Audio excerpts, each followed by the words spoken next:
Hey, it's Margaret with another episode of The Well where you can dip into your soul. And yesterday was actually a bank holiday, so I didn't record it. So I'm recording it today because I really want to tell you something fun happened, which was actually fun, not so fun. And that gave me the idea of to talk about a little bit about setbacks in life, because this is what happened to me. I was traveling with the whole family, even parents-in-law, and we got stuck at the airport, had first 1 hour delay, then some more. And well, long story short, the flight was canceled. So, and it was funny to see, because we were in a bigger group, how everybody responded differently to this situation and this fact. It was like a cold stone fact. For, of course, several reasons, because somebody was maybe in pain, the other one had a meeting the next day, all kinds of reasons why it was annoying that the flight got cancelled. So you can invent your own reasons to feel such a setback as pretty annoying or pretty disastrous even. So I thought, okay, it's nice to talk about uh, how you can plan actually for setbacks in your life, because of course it is so natural that things happen that you don't expect, right? I mean, so one of the first things I would like to say about is on how to deal with this kind of things. It starts one day, today, now, right now, with the simple fact that you get to embrace the inevitably of setbacks. It is going to happen one way or the other, at one moment or the other. Um, you know it. You're old enough to understand that these things happen. It is a natural part of the journey of life.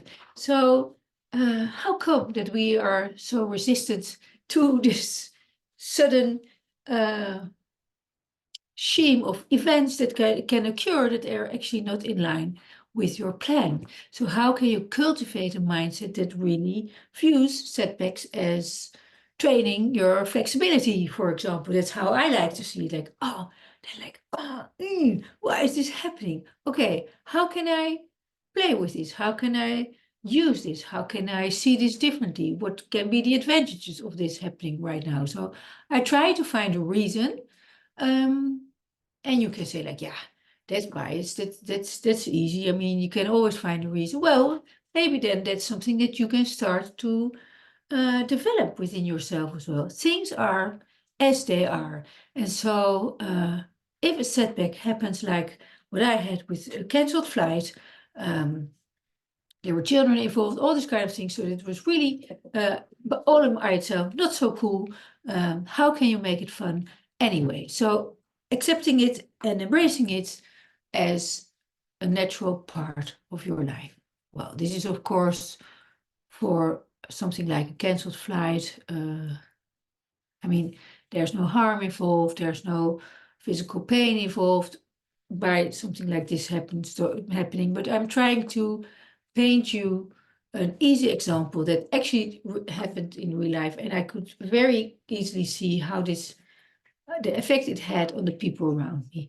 But of course, I'm very well aware that there are far more serious setbacks in life, and even there, I would like to say, like, okay, it is a part of life's journey, and how can you now cultivate resilience so that you can develop actually the emotional tools, the mental tools to keep going, to not give up, to say like, okay, I'm going to bounce back from this terrible thing that happened.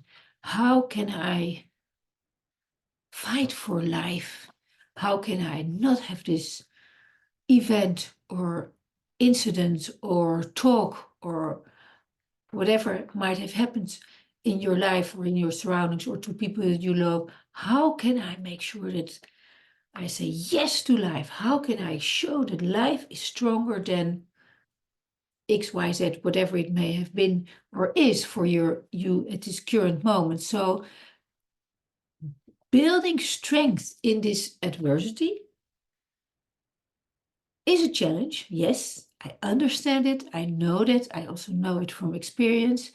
Yet it is possible to face these challenges with courage, with power to play, and with a life and alive spirit of showing that life is stronger and that you can do this. So, and maybe all is pretty good in your life, and that's amazing. I mean, really, that is fantastic. And then still you can say, like, okay, I want to create a proactive mindset to anticipate what if. Who do I want to be if things go wrong? I mean, you don't need to get into the specifics like you do with visualizations, with more positive things. I always say, like, yeah, try to make it very concrete, make it specific. In the case of challenges, I mean, you don't want to think those all out, right? I mean, that's not that's not really fun, and you want to kind of stay away from that. But to anticipate challenges or to choose right now, in this very moment, while you're listening to this, that you want to be ready when challenges are coming. And fully ready you can't be because you don't know what can be coming on your way. Maybe there's nothing ever happening, but to think about this concept of having a proactive mindset, to understand that these setbacks, yeah, derail your plan because you might have a plan already in place, but a setback is kind of derailing your plan. So can you have a plan B? Can you say, like, okay, I have a plan. This is how I'm going to react, or this is how I would like to react when things go wrong. And do I want to go around nagging, complaining, shaming, putting blame on others because of the thing that happened? Or am I going to take this and be creative and see, like, hey, what can I do with this situation, with this thing happening to me right now, and how can I use it somehow for good? So to approach these challenges with readiness, with resourcefulness, is a decision that you can make right now. Um, and then, of course, support systems are important. I know that very many people, and it might be you, um, that are pretty lonely, even though you might be in big families, even though you might be in the working life, even though you living in a dense area.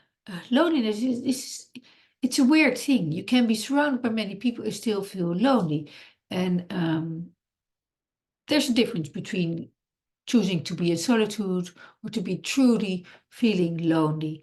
If you're fully disconnected, then please reach out either to me or to somebody that you do trust to say, can we talk about it? Yes, you can talk about it, and to cultivate connection and to build strength in these connections, whether it's with friends, whether it's with family, but also to the ground or the area where you are living, the materials that you are using, the house you live in.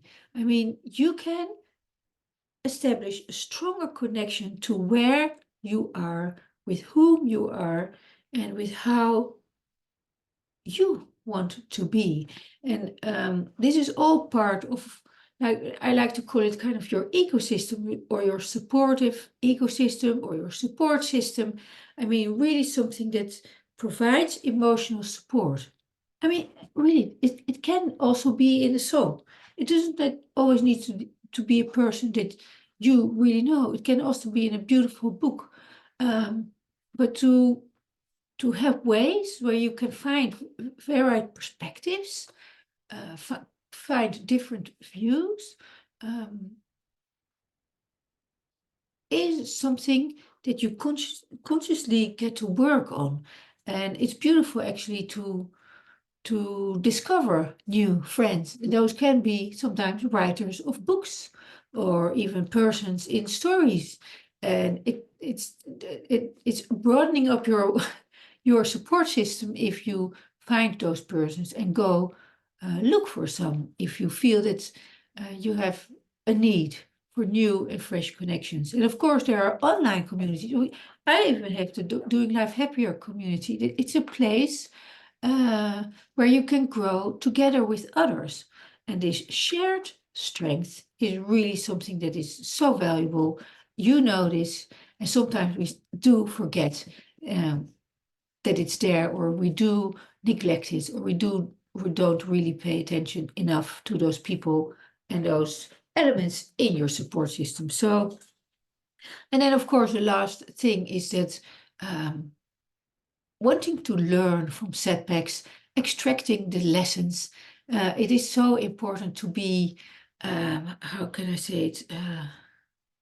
Being willing to be adaptable, to being willing to adapt, to twist and to tweak based on the learnings that you have from these setbacks. So if you always kind of bounce back into how it was before, chances are you will run into the same kind of mistakes or into the same kind of people. It is good to reflect it. That's why this work you do following me also here with these topics that I deal with every week or that I present to you. It's important to reflect, like, hey, what was the takeout here? What worked? What didn't work? And these lessons and the insights that you gain really build your personal strengths and your resilience and give you areas for improvement, which is totally fine. You are not perfect and you probably will never be. So you can aim to be flawless, but you don't need to be flawless. I mean, you can learn and from setbacks and also failures, you can really learn to grow. And I tend to see it sometimes as a game, as I'm taking life serious, I'm taking you serious, I'm taking the people I'm living with serious, but I absolutely find it very important to also stay playful, to see the fun things where you actually can see the fun part of it or the fun element to it. So, and use that to to make even my resilience something solid and rock solid, but also at the same time something that still wants to play, right? Your resilience also is something that needs to be movable. It needs to be able to grow, change, adapt to situations. So yeah, and I mean, again, resilience, it's such a beautiful, beautiful word. Cultivate it. Learn how to live with setbacks prior for them to happen. And if you know yourself, and if you reflect on yourself, and if you work on yourself, you know that you will be able to trust yourself. So embrace the setbacks, cultivate this resilience, adopt this proactive mindset that says, like, yeah, okay, I will have a plan in place. And maybe the plan is you fully 100% trusting you. It could be a very great plan, actually. Be ready, be resourceful, know who you are, and work on your support system again and again. Water those people, water the people that are important to you, to whom you are important. Give attention, be kind, don't neglect. It's important to yeah to be conscious of that importance of such an ecosystem, because it simply helps you to really live life in a shared way, and that makes it bearable, and it makes it also double fun. So that's basically what I want to say.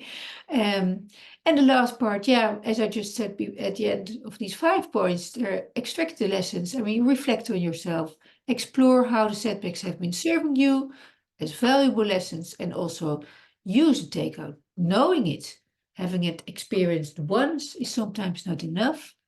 It is just good to go through the situation once more, imagine it once again, and say, like, hey, I really took a wise decision there. That's what I'm going to do again.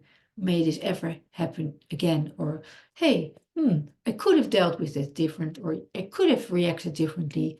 Next time I'll do better. So reflect a little bit on those setbacks. If there are major setbacks, get your support system um, activated and make sure that you have this support system on standby. And again, it's not only persons, but it can also be elements, places, ground where you are, where you live.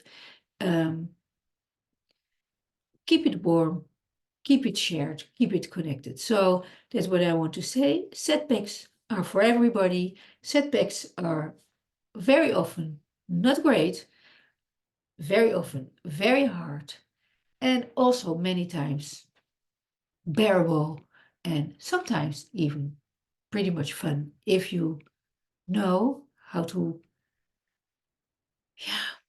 allow this natural part of life becoming a natural part of you. So enjoy. Maybe you want to read back. Maybe you want to listen back. If you have any questions, just shoot me an email, info@ycmore.com. And I'm hoping to serve you with these talks, trying to dissect a little bit big topics. May it serve you well. If you ever have a question, well, you know where to find me.